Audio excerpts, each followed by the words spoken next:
감사합니다. 우리 옆에 있는 분들 그렇게 인사합시다. 주만 바라봅시다. 한 주간 잘 지나셨죠? 사랑합니다. 축복합니다. 벌써 3월 새봄을 맞으면서 첫 주일 예배를 함께 드립니다. 오늘 말씀은 패역한 세대와 성령이라는 주제로 말씀을 나누겠습니다. 오늘 읽은 본문의 말씀은 베드로 사도를 통하여 오순절에 설교가 있었죠.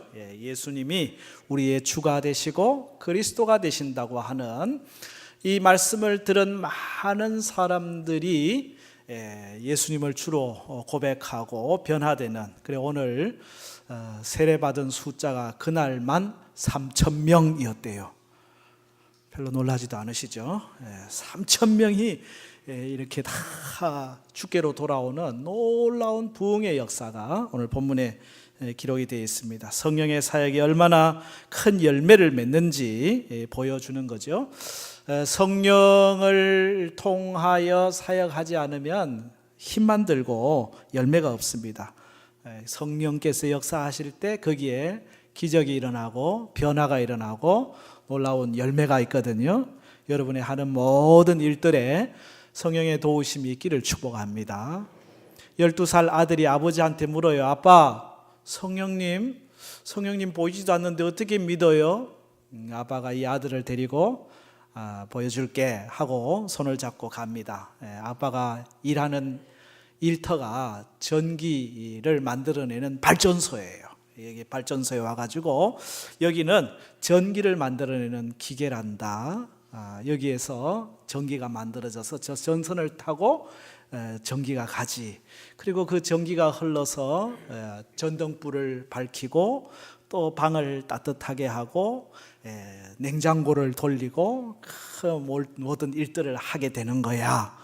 알겠니? 예, 아빠, 내가 전기가 있다는 것을 믿겠어요. 그래, 네가 전기가 있다고 믿는 것은 전기를 봐서 믿는 게 아니고 전기가 하는 일들, 활동을 보고 믿게 되는 거지. 마찬가지야. 성령님은 우리 눈에 보이지 않으시지만 성령님은 오늘 우리 가운데 역사하셔서 예수 믿는 사람들 가운데 역사하셔서 말씀에 순종하게 하고 말씀에 놀라운 능력을 나타내게 하지. 성령님은 오늘도 우리 가운데 일하고 계신 거야. 성령님은 우리 육안으로 볼 수 있는 존재가 아니기 때문에 볼 수는 없지만 그러나 오늘 우리 가운데 일하시는 줄로 믿습니다. 초대교회 베드로가 설교할 때에 모든 청중들이 그 말씀을 들을 때에 거기에 성령이 역사하시니까 놀라운 변화가 일어난 거죠. 베드로의 설교의 핵심은 딱 36절, 오늘 읽은 본문 바로 위에 36절에 다 나와 있습니다. 그런즉 이스라엘 온 집은 확실히 알지니 너희가 십자가에 못 박은 이 예수를 하나님이 뭐와 뭐로?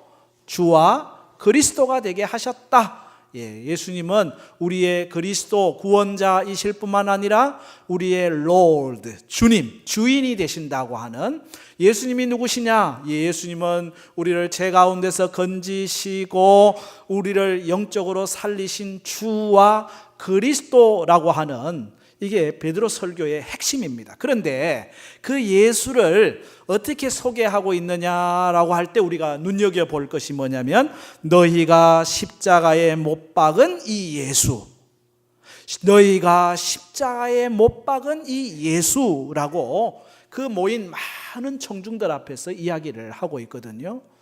여러분, 예수님이 십자가에 못 박인 것은 지금 베드로가 설교하는 시점으로부터 딱 50일 전입니다. 멀지도 않아요.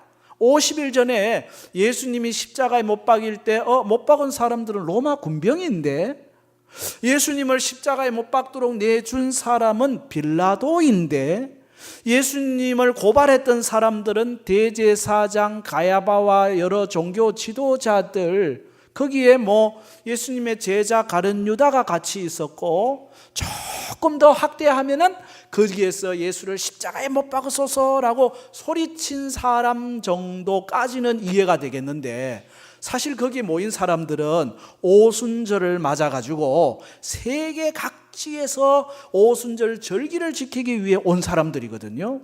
그런데 그 사람들을 향하여 너희가 십자가에 못 박은 이 예수, 십자가에 못 박은 것은 다른 사람이 아니라 바로 당신, 너희들입니다. 여러분들입니다.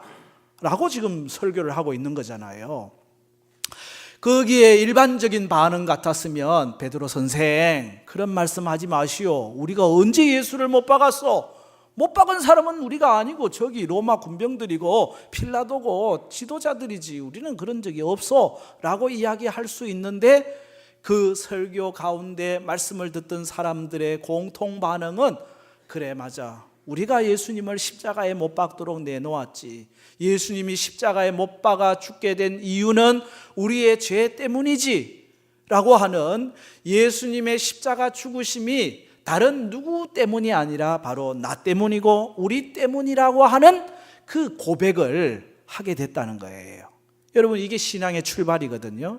예수님의 십자가 죽으심이 2000년 전 로마 군병들에 의하여 다른 어떤 제사장들이나 이런 사람들의 시기에 의하여 죽은 것이 아니고 오늘 지금 우리의 죄 때문이라는 사실을 인정하십니까?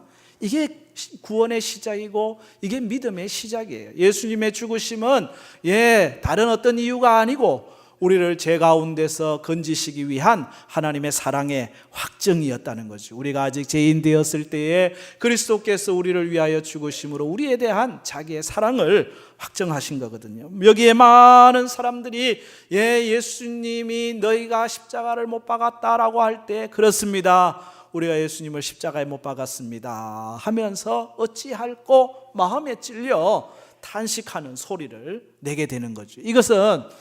이건 어떻게 해석이 안 돼요. 뭘로밖에 해석이 안 되느냐? 성령님의 역사하심이다로 밖에는 해석이 안 되는 거죠. 성령은 우리를 깨닫게 하시는 영이십니다. 베드로의 설교를 듣고 여기 청중들이 그렇게 반응을 했어요. 여기 37절 말씀 우리 같이 읽겠습니다. 그들이 이 말을 듣고 마음에 찔려 베드로와 다른 사도들에게 물어 이르되 형제들아 우리가 어찌할꼬 하거늘. 이 설교를 듣고 말씀을 듣고 저들의 반응이 두 가지인데 하나는 마음에 찔렸다, 또 하나는 우리가 어찌할꼬라고 하는 반응이에요. 여러분, 마음이 찔렸다, 이 찔렸다라고 하는 말은 카타니소라고 하는 단어가 쓰는데 심하게, 따끔하게, 예리하게 찔렀다라는 거거든요. 하나님의 말씀이 선포되니까 그 말씀이 가슴을 콕콕콕콕 찔렀다는 거예요. 이 말씀이 이게 바로 우리의 죄인가? 우리의 허물인가? 이게 하나님이 향하신 우리를 향한 하나님의 뜻인가? 말씀을 듣는 순간 찔림이 있었다는 거죠. 하나님의 말씀은 살았습니다. 하나님의 말씀은 운동력이 있습니다. 하나님의 말씀은 좌우의 날선 어떤 검보다 더 예리하여 찔러 쪼개기까지 하는 말씀입니다. 여러분, 말씀이 들릴 때 찔리는 은혜가 있기를 바랍니다.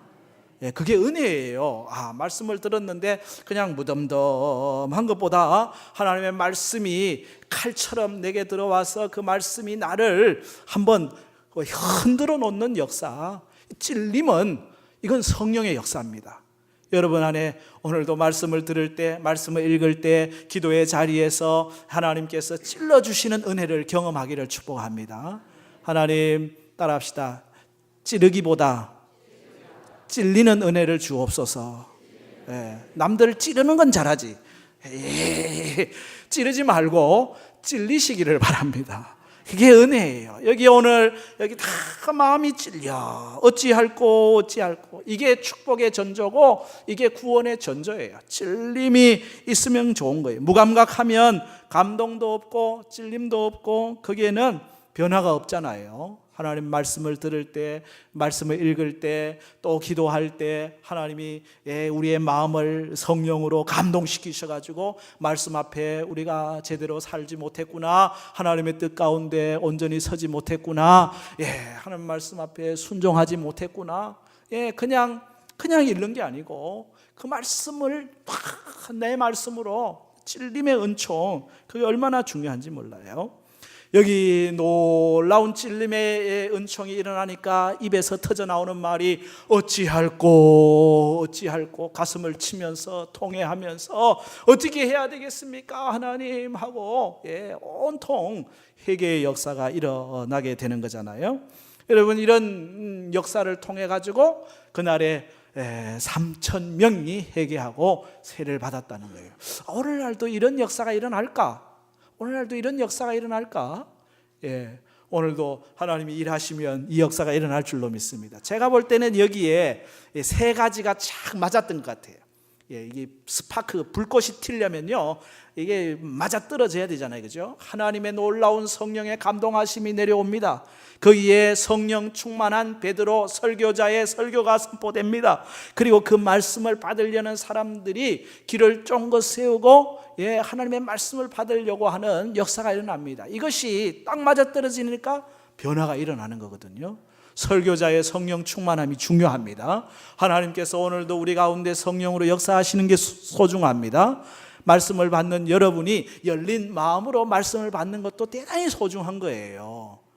설교를 듣는 태도도 세 가지가 있대요. 첫째가 마지못해형. 교회는 왔어, 예배는 드려. 그런데 마지못해 듣는 거예요. 마치 예비군 훈련 가가지고 시간만 좀 지나가면 끝나는데 하고 시간 때우기로 앉아 있는 것처럼, 옛날 기독교 학교에 그 채불 시간이 있어가지고 그거 안 가면은 졸업을 못하니까 할 수 없이 들어갔는데 이제 눈 감고 시간만 보내는 것처럼 마지못해. 거기에 은혜가 있을까요? 거기에 뭐 변화가 있을까요? 그런가 하면은 잠은 안 자는데 정신은 바짝 들었는데 이제 꼬투리 형이 있대요. 그건 오늘 목사님 설교를 뭘 잘못하는 건 없나, 문법이 틀린 건 없나, 문장이 잘못된 건 없나 하고 기도를 들으면서 저 장로님은 기도할 때 뭘 저렇게 계속 반복하시나, 반복하는 어구는 몇 번인가 세가면서 하여튼 뭐 그런 형이 있대요. 제가 얘기하는 게 아니고. 그 다음에 제일 좋은 형은 역시 몰입형, 그죠?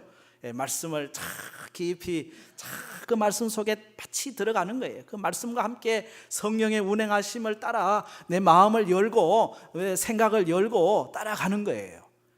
거기에 하나님의 은혜를 경험하는 거죠.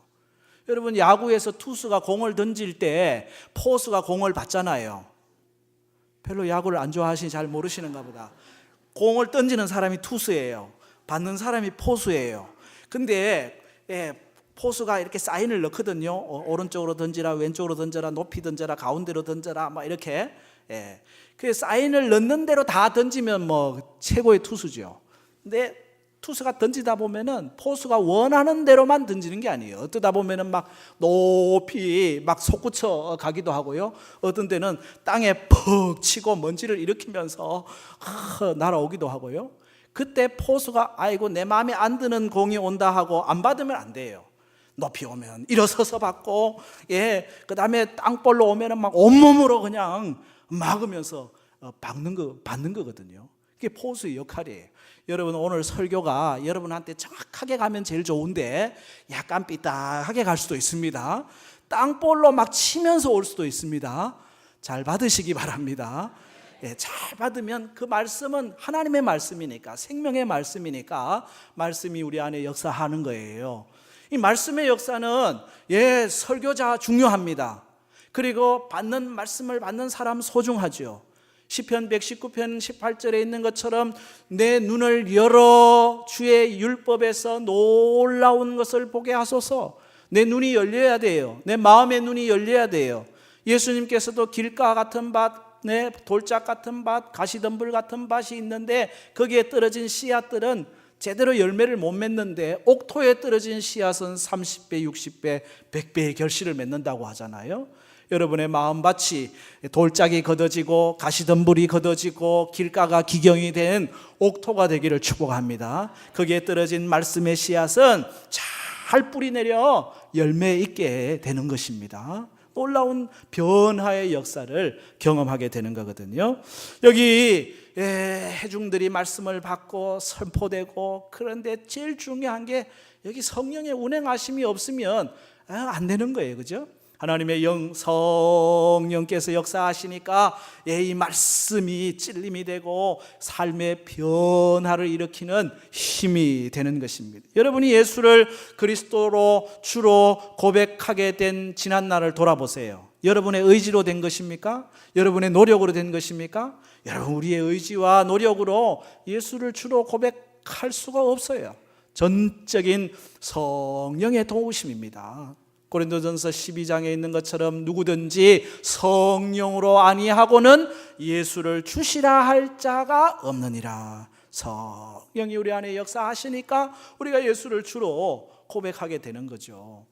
제가 아는 집사님, 그 아버님이 평생을 절에 다니시던 분이 교회를 나오시게 됐어요. 아들 집사님이 이 아버님을 전도해가지고 교회를 오시게 됐는데, 평생을 절에 다녔으니까 그분이 교회 와서 저한테 그러더라고요. 제가 평생을 절 다녔지 않습니까? 그래서 제가 지난주에는 절에 가서 부처님께 하직 인사하고 왔습니다. 제가 평생을 이제 부처님 섬겼는데 이제 우리 아들 따라 내가 교회를 나가게 됐으니까, 못 오게 됐으니까 안녕히 계시라고 하직 인사를 하고 왔다고 그런 말씀을 하시더라고요. 야, 참. 그런데 평생 그렇게 절에 다니신 어른이 어떻게 예수를 믿게 된가? 야, 그거는 말로 설명이 안 되는 거예요. 성령이 역사하시니까 되는 거죠. 뭐 성령의 역사예요. 저도 어머님 돌아가시고 난 다음에 영적으로 막 방황하고 있었는데, 그런데 제 안에 놀라운 변화가 일어났거든요. 뭐 어떻게 나타났나 아무리 생각해도 다른 거는 설명이 안 돼요. 성령께서 역사하셔가지고 제 안에 믿음의 확신을 주시고 구원의 확신을 주시고 소명을 주시고 주의 일을 하는 일에 세워주신 거거든요. 그렇습니다. 성령님은 우리를 깨닫게 하시는 영이십니다. 깨닫는 것이 은혜입니다. 성령의 깨달음. 그래서 어찌할꼬 하고 백성들이 소리치니까 그때 베드로를 통하여 주시는 말씀이 이겁니다. 회개하고 세례를 받아 성령의 충만함을 입어라. 38절과 39절 말씀 같이 읽겠습니다. 베드로가 이르되 너희가 회개하여 각각 예수 그리스도의 이름으로 세례를 받고 죄 사함을 받으라. 그리하면 성령의 선물을 받으리니 이 약속은 너희와 너희 자녀와 모든 먼데 사람 곧 주 우리 하나님이 얼마든지 부르시던 자들에게 하신 것이라. 아멘. 베드로를 통하여 어찌할꼬 할 때에 요청하는 것이 회개입니다. 회개하라. 그렇습니다. 예수님께서 선포하셨던 첫 번째 주제, 세례 요한의 첫 번째 주제 다 회개입니다. 회개하라, 천국이 가까웠느니라. 신앙의 첫 출발은 회개에서 시작되는 거예요. 그렇습니다. 우리의 죄를 회개하고 우리의 허물을 회개하고 하나님을 하나님으로 인정하지 않은 삶을 회개하고, 회개에서부터 시작이 되는 거죠. 회개 없는 구원은 없습니다. 회개 없는 용서도 없습니다. 십자가 없는 부활 영광이 없듯이 회개 없는 구원이 없거든요. 그러므로 회개하라 선포를 하는 거예요. 회개는 고통스럽지만 그만큼 복된 것입니다. 죄가 있어서 우리가 정죄함을 받는 게 아니에요. 회개하지 않아서 우리가 구원함을 받지를 못하는 거거든요. 회개의 영, 회개의 역사, 이것이 신앙의 출발이거든요. 오늘도 예배하면서 하나님 앞에서 우리 자신들을 내려놓는 은혜가 있기를 바랍니다. 회개하는 거예요. 회개하고 그 다음에 세례를 받으라. 회개는 뉘우치는 것만 아니죠. 180도 삶이 변화되는 거죠. 그 변화의 이정표가 뭡니까? 세례거든요. 세례받았다는 것은 내가 이제 옛사람의 일을 접었습니다. 옛사람의 죄의 길을 접었습니다. 이제 그리스도를 향하여 우리의 삶의 방향이 완전히 바뀌었습니다. 이게 세례의 표시입니다. 로마서 6장에서 세례란 물속에 풍덩 들어갔다가 완전히 죽고, 옛사람은 죽고 그리스도 안에서 새 사람이 사는 것이 세례다. 갈라디아 3장에서는 세례란 옛사람의 옷을 벗고 그리스도로 옷 입는 것이 세례다.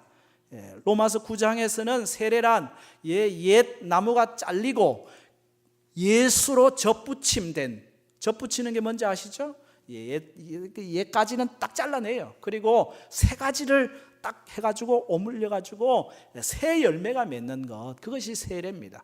회개하고 모든 것을 뉘우치고 세례받아라. 그리스도 안에서 새 사람으로서의 삶을 살아가라. 그리하면 너희가 죄사함의 은총을 경험하게 된다. 성령을 선물로 받는다. 여러분, 우리는 다 예수로 말미암아 십자가의 은총으로 죄사함 받은, 구원받은 우리의 삶입니다. 여러분, 죄사함의 은총에 그 감격이 있습니까? 죄사함의 은총을 갖고 살아가는 사람은 자유하고 기쁨이 있고 사단이 우리를 정죄하지를 못하는 거예요.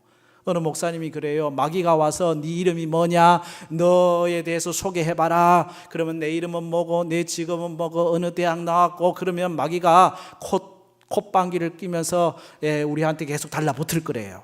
그때는 마귀한테 그렇게 얘기하래. 내 이름은 죄사함이다. 그러면 마귀가 왔다가 죄사함, 그리고 도망간대요. 여러분, 이름이 뭡니까? 죄사함이다. 우리는 죄사함 받았습니다. 죄사함 받았습니다. 자유했습니다. 더 이상 그 어떤 사단 마귀의 정죄로부터 우리는 눌릴 이유가 없는 거예요. 그 죄사함의 그 감격을 갖고 사는 것이 믿음 생활이거든요. 죄사함을 받으라. 그리고 성령의 선물을 받으리니 라고 말씀하고 있어요. 성령의 선물이 왜 필요합니까? 성령의 도우심이 왜 필요합니까? 그것은 오늘 우리의 구원이 보통 구원이 아니기 때문에 그래요. 이 세상, 다시 말하면 이 패역한 세대 가운데서의 구원이기 때문에, 이 패역한 세대 가운데서 구원을 이루며 믿음으로 승리하기 위해서는 회개하여 세례받고 제사함 받아야 하지만 동시에 성령으로 충만해야 합니다. 그 성령이 우리로 하여금 이 패역한 세대 가운데서 이기게 하시기 때문에 그렇습니다. 여러분, 오늘 본문 40절 말씀을 같이 함께 읽겠습니다. 40절 시작. 또 여러 말로 확증하며 구원하여 이르되 너희가 이 패역한 세대 가운데서 구원을 받으라. 아멘. 이 패역한 세대 가운데서 구원을 받으라. 여러분, 이 패역하다라고 하는 이 형용사는 아콜리오스라고 하는 원어가 쓰여 있는데, 휘어진, 구분, 완고한, 고집센, 사악한이라는 뜻입니다. 패역한 세대라는 것은 휘어졌다는 거예요. 굽었다는 거예요. 사악하다는 거예요. 완고하다는 거예요. 이 패역한 세대는 죄의 힘이 다스리는, 지배하는, 이기주의가 판을 치는 세대를 얘기하는 거거든요. 우리의 구원은 여러분, 이 패역한 세대 가운데서의 구원입니다. 이 패역한 세대가 계속해서 우리를 잡아매요. 이 패역한 세대 가운데서 우리를 자꾸 끄집어 당긴다니까요. 이 가운데 우리가 이 패역한 세대에 빠지지 아니하고, 여기에서 우리가 구원을 경험하고 여기가 우리의 믿음의 승리를 경험하기 위해서는 성령의 선물이 필요하다는 겁니다. 하나님의 영 성령이 우리 안에 역사하실 때, 성령이 우리와 함께 하실 때 이 패역한 세대 가운데서 구원의 기쁨을 노래하며 살게 되는 것입니다. 주여, 오늘도 성령으로 우리를 충만하게 하여 주옵소서. 이 패역한 세대 가운데서 이기게 하여 주옵소서. 뉴스를 보거나 보면요, 얼마나 패역한 일들이, 하루도 굿뉴스만 나오는 게 아니에요. 이 사건, 사고, 폭행, 성폭력, 비리, 이런 뉴스들이 하루도 끊이지 않는 이유는 이 땅이 패역한 세대이기 때문에 그렇습니다. 죄의 힘이 다스리고 있기 때문에 그렇습니다. 악한 영이 역사하고 있기 때문에 그렇습니다. 우리의 구원은 이 패역한 세대 가운데서의 구원이에요. 고로 성령의 도우심이 절대적으로 필요한 것입니다. 죄의 힘은 얼마나 강력한지 몰라요. 세상 가운데서 빠져나오기란, 죄에서 빠져나오기란 결코 만만치 않습니다. 여러분, 죄는 힘이 있어요. 선한 일을 끊는 것은 쉬워요. 금방 끊을 수 있어요. 그런데 악한 거는 끊기가 어렵다니까요. 악한 습관, 잘못된 죄의 습관, 그거 하루아침에 끊어지던가요? 예수 믿는다고 교회 나온다고 그 다음날 바로 괜찮아지던가요? 안 그렇잖아요. 예수 나오고 예수 믿고 구원받고 그거 옛날 습관 끊지 못해가지고 1년 2년 아니 수십 년을 그렇게 고생한다니까요. 온 가족이 예수 믿으면 이제 모든 게 다 끝났습니까? 아니요. 그때부터 전쟁이 시작되는 거예요. 어쩌면. 그래서 이 패역한 세대 가운데서 구원받는 것은 우리의 의지와 우리의 힘으로 되지 아니하고 성령의 도우심이 절대적으로 필요합니다. 그래서 오늘도 주여 성령으로 우리를 잡아 주옵소서. 성령으로 우리를 충만하게 하여 주옵소서. 이 패역한 세대는 이기주의에 의해 가지고 자기 영광을 목적 삼고 나아가거든요.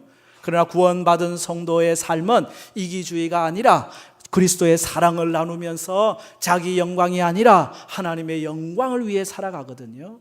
오늘날 이 패역한 세대의 모든 이기주의와 자기 영광에서부터 하나님의 사랑을 가지고 하나님 영광을 위하여 존귀 영광 모든 권세 주님 홀로 받으소서. 멸시천대 십자가는 제가 지고 가오리니 이름 없이 빚도 없이 감사하며 섬기리다. 이름 없이 빚도 없이 감사하며 섬기리다. 여러분, 존귀 영광 모든 권세 주님 홀로 받으시고 십자가 우리가 지고 가겠다고 하는 게 여러분 의지와 결단으로 돼요? 안 돼요. 이 패역한 세대 가운데서 우리가 구원을 기뻐하고 경험하고 믿음으로 승리하기 위하여 성령의 도우심이 필요한 거죠. 성령이 역사하시면 마음에 찔림이 일어나는 거예요. 회개의 역사 어찌할꼬가 일어나는 거예요. 성령이 역사하시면 회개하고 죄 사함 받고 성령을 통하여 패역한 세대 가운데서 구원받은 승리자의 삶을 살게 됩니다. 오늘 이 시간 여러분 성령을 사모할 수 있기를 바랍니다. 성령을 기대하십시오. 성령을 갈망하십시오. 하나님, 우리는 연약합니다. 성령의 도우심이 필요합니다. 이 패역한 세대, 이 패역한 우리의 삶의 자리, 그 가운데서 믿음으로 승리하기 위하여 성령의 선물을 우리 안에 충만히 내려 주옵소서. 성령을 통하여 우리가 믿음으로 날마다 새로워지고 변화되고 믿음으로 승리하는 은혜가 있기를 축복합니다. 이 시간 우리 찬양하면서 이 아버지 사랑합니다. 우리 성령 예수님 사랑합니다. 성령님 사랑합니다. 경배를 받으시옵소서. 내 안에 충만하게 하옵소서. 이 찬양을 통해서 성령님을 우리 안에 모시기를 원합니다. 아버지 사랑합니다. 아버지 경배합니다. 아버지 채워주소서. 당신의 사랑으로. 아버지 사랑합니다. 아버지 경배합니다. 아버지 채워주소서. 당신의 사랑의 예수님 사랑합니다. 예수님 사랑합니다. 예수님 경배합니다. 예수님 채워주소서. 당신의 사랑의 성령님 사랑합니다. 성령님 사랑합니다. 성령님 경배합니다. 성령님 채워주소서. 당신의 사랑. 다시 한번 성령님 사랑합니다. 성령님 사랑합니다. 성령님 경배합니다. 성령님 채워주소서. 당신의 사랑으로. 기도하겠습니다.